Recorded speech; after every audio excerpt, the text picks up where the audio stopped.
किसान महापंचायत के राष्ट्रीय अध्यक्ष रामपाल जाट के द्वारा प्रधानमंत्री फसल बीमा योजना को सार्वजनिक करने को लेकर एक बयान जारी किया गया है।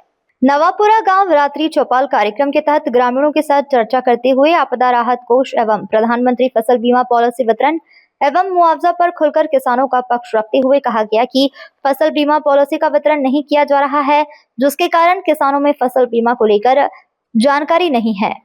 सरकार को जिन किसानों का फसल बीमा किया गया है, उनकी सूची ग्राम पंचायत मुख्यालय ग्राम सेवा सहकारी समिति गांव चौपाल पर चस्पा करे, जिसमें काटा गया है प्रीमियर एवं किसानों को दिया गया प्रीमियम उल्लेखित करे। बेमौसम वर्षा एवं ओलावृष्टि के कारण किसानों की फसलें चौपट हो गई, परंतु किसानों को मुआवजा मिलेगा इसकी कोई गारंटी नहीं है। जबकि बैंक खातों से बैंक बिना किसान से पूछे ही पैसे काटकर बीमा कंपनियों के खाते में पैसा डाल दिया जाता है, जिसकी पॉलिसी भी किसानों को उपलब्ध तक नहीं कराई जा रही है। मौसम को आधार मानकर नुकसान की भरपाई किए जाए, बिना किसान से शिकायत लिए बीमा क्लेम जारी करें। युवा प्रदेशाध्यक्ष रामेश्वर प्रसाद चौधरी, जिला संयोजक भद्री गुर्जर पटेल, लोकसभा प्रभारी भरतराज मीना, जिला अध्यक्ष गोपीलाल डोडवाड़ी, उपाध्यक्ष डाडा राजेश गुर्जर, प्रचार प्रसार मंत्री राधेश्याम, तहसील अध्यक्ष सीताराम मीना, उपाध्यक्ष पांचुलाल मीना, डाडरा हिंद अध्यक्ष मुकेश जुवानिया, रामलाल जाट, हरिराम आदि मौजूद रहे। यदि यह सूची गांव में लग जाएगी तो सबको जानकारी हो जाएगी। तो ग्राम पंचायत जाकर देख लेगा, वहाँ देख लेगा, तो ग्राम सेवा सहकारी समिति जाकर देख लेगा, वहाँ देख लेगा, तो एक आधार तो हो जाएगा ना। और चौराहे हम चिपका दो लिस्ट, तो जिसको पढ़ना वो पढ़ लेगा। ये जो काम है इसको कहते हैं राइट टू नो, अंग्रेजी में जानने का अधिकार। तो हर एक व्यक्ति को सूचना प्राप्त करने का अधिकार है, और ये सुप्रीम कोर्ट ने कहा हुआ है। तो जो बात सुप्रीम कोर्ट ने कही है उसकी पालना सरकार नहीं कर रही, तो इसकी पालना करे। इसके लिए आज अपन ये एक मीटिंग रखी गोष्ठी के रूप में, और इसको पूरे प्रदेश में और पूरे देश में इसको फैलाने की जरूरत है। आप सबका क्या कहना है, इसकी आवश्यकता है क्या? ठीक हो सकता है। इसलिए भ्रष्टाचार पर लगाम लगानी होगी, तो व्यवस्था को विकेंद्रित करो। एक जगह मतलब कैसा बांट लो गाँव गाँव, तो इसको कहते हैं विकेंद्रित व्यवस्था।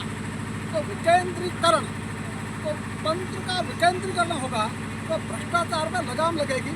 समाप्त हो जाएगा ऐसा तो मैं नहीं कह रहा, लेकिन लगाम लग जाएगी, कम हो जाएगा। इसकी आवश्यकता है।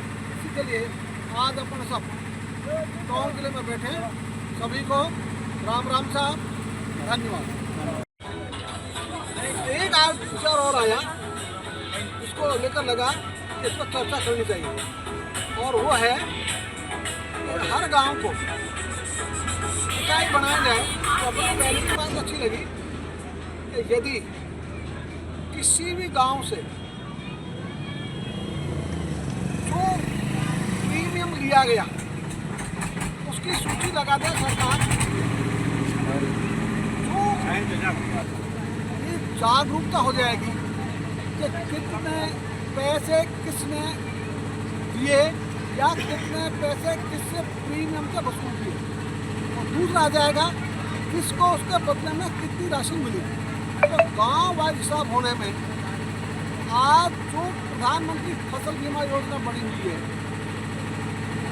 आज के समय में यह है पैसा किसानों का, चाहे किसान की जेब से जाए, चाहे राज्य सरकार के खजाने से जाए, चाहे केंद्र के खजाने से जाए, सारा पैसा टैक्स का किसानों का पैसा है। तो पैसा किसानों का, और काम कौन करेगा? कंपनियों के पास कोई स्टाफ नहीं है, कोई कर्मचारी नहीं है, कोई तंत्र नहीं है, वे काम नहीं करेंगे। काम करेंगे पटवारी से लेकर चीफ सेक्रेटरी, कंपनी के जैसे वो नौकरों ऐसे काम करेंगे। और उसके बाद लाभ किसको होगा? कंपनियों को। इसलिए भारत सरकार ने 2016-17 से 2022 तक 5 वर्ष का जो हिसाब दिया, उसमें कंपनियों को जो सकल लाभ हुआ है वो है 34,861 करोड़ रुपए। 1 करोड़ का अर्थ है 34,861 बार गणो 1 करोड़ रुपये, इतना पैसा कंपनियों के पास गया।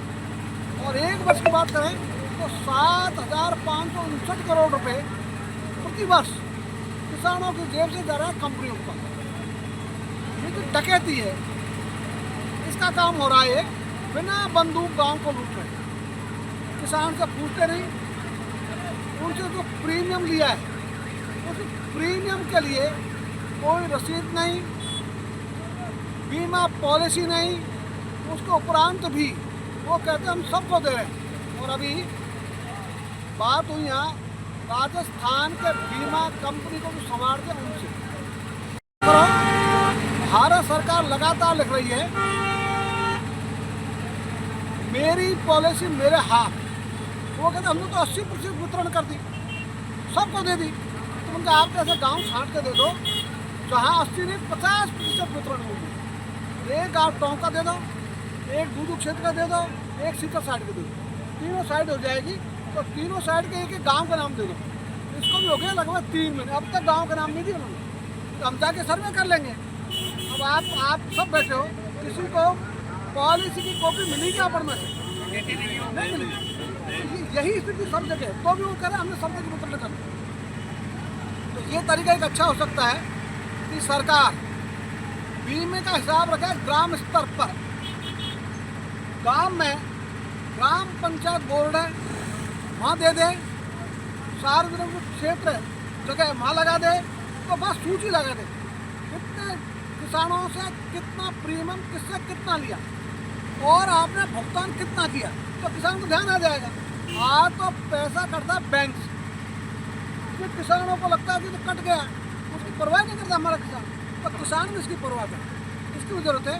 तो किसान में जागरूकता आवे, जिसका पैसा जा रहा है वो तो पूछे, वो तो पूछ ही नहीं रहा, इसलिए वो भी पूछेगा यदि गाँव वाइज हिसाब हो जाएगा तो। इसलिए अपन यदि आप सबको ये लगे कि हाँ ये बात ठीक है, तो अपन इसकी मांग कर सकते, अभी की नहीं अब तक, ये अपन मांग कर सकते हैं कि प्रधानमंत्री फसल बीमा योजना ये होना चाहिए ग्राम वार। सारी इकाई ग्राम वार उसको रखो। वो कहता हमने वेबसाइट में डाल दिया, तो तुमने वेबसाइट पढ़ता कौन है? कि गाँव में सूची लगाओ, पॉलिसी दो, ये काम करो तो हर किसान को जागरूकता आएगी, हर किसान को जानकारी होगी। तो इसके लिए आज अपन यहाँ टोंक जिले के गांव में बैठे हैं, यही चर्चा कर रहे हैं। और ये चर्चा इसलिए कर रहे हैं कि ये चर्चा, आज की चर्चा ये पूरे देश में जावे, प्रदेश में जावे, देश में जावे। और यही अपन मांग करें सब जगह कि आप तो गाँव वाइज हिसाब दे दो, कितना प्रीमियम लिया और कितना आपने भुगतान दिया, दोनों को दे दो, अपना सबको जानकारी आ जाएगी। तो ये जानकारी होना हम सबके महत्वपूर्ण है। और इसी ढंग से ये जो है ना आपदा प्रबंधन का पैसा, राहत कोष,